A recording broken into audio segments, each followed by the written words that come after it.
ಎಲ್ಲಿ ಲೇಟ್ ಮಾಡ್ಬಿಡ್ತೀರೋ, ಮಂಗಳಾರತಿಗೆ ಎಲ್ಲಿ ಮಿಸ್ ಆಗ್ಬಿಡ್ತೀರೋ ಅಂತ ಅನ್ಕೊಂಡೆ. ಸದ್ಯ ಬಂದ್ರಲ್ಲ. ಅದು ಹೇಗಾಗತ್ತೆ ಜಲ್ಜಾ, ಬಂದಿರೋದೇ ಅರ್ಚನೆ ಪೂಜೆ ಮಾಡ್ಸಕ್ಕಲ್ವಾ. ನೋಡಿ, ಇವತ್ತು ತುಂಬಾ ಒಳ್ಳೆ ದಿನ. ಇವತ್ತು ಈ ದೇವಿ ಪೂಜೆ ಮಾಡಿಸಿ ಏನಾದ್ರೂ ಬೇಡ್ಕೊಂಡ್ರೆ ನಾವ್ ಅನ್ಕೊಂಡಿದ್ದೆಲ್ಲ ಆಗತ್ತಂತೆ. ನೀವು ಏನಾದ್ರೂ ಬೇಡ್ಕೊಳ್ಳಿ. ಬೇಡ್ಕೊಳಕ್ಕೆ ಏನಿದೆ ಜಲ್ಜಾ, ನಮ್ಮ ಪಿಂಕಿಗೆ ಆದಷ್ಟು ಬೇಗ ಮಗು ಆಗ್ಲಿ ಅಂತ ಆ ದೇವರಲ್ಲಿ ಕೇಳ್ಕೊಳ್ಳೋದಷ್ಟೇ. ನನಗಂತೂ ಹಗಲು ರಾತ್ರಿ ಅದೇ ಯೋಚನೆ ಆಗೋಗಿದೆ ಸುಮತಿ.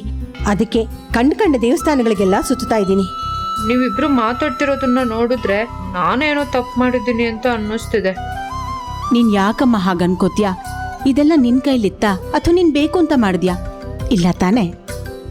ಅದೇ ಮತ್ತೆ, ನೀನೇನ್ ಗೀತನ್ ತರ ಯಾರಿಗೂ ಹೇಳ್ದೆ ಕೇಳ್ದೆ ಮಕ್ಕಳಾಗದೆ ಇರೋ ತರ ಆಪರೇಷನ್ ಮಾಡಿಸ್ಕೊಂಡಿದೀಯೇನೆ? ನಿಂದೇನೂ ತಪ್ಪಿಲ್ಲ ಬಿಡು.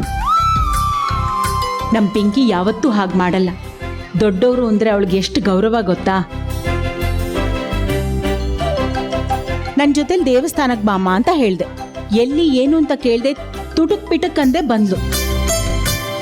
ಸರಿ ಸರಿ, ಅರ್ಚನೆಗೆ ಟೈಮ್ ಆಗೋಯ್ತು, ಬನ್ನಿ ಹೋಗೋಣ. ಬಾ.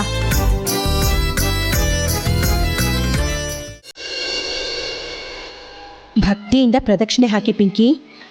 ಆ ದೇವರು ಕೃಪೆ ಮಾಡಲಿ, ಆದಷ್ಟು ಬೇಗ ನಿನ್ನ ಮಡ್ಲು ತುಂಬಲಿ. ಹೌದು ಪಿಂಕಿ, ಆದಷ್ಟು ಬೇಗ ನಮ್ಮೆಲ್ರಿಗೂ ಸಿಹಿ ಸುದ್ದಿನ ಕೊಡು. ಮಗು,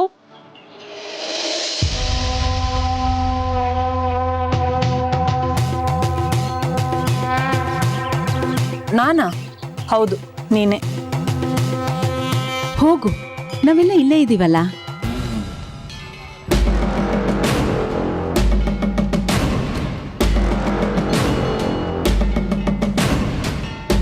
ಮಗು, ನೀನು ತಾಯಿ ಆಗೋಳಿದ್ದೆ, ಆದ್ರೆ ಹೊಟ್ಟೆಲೆ ಮಗುನ್ ಕಳ್ಕೊಂಡೆ.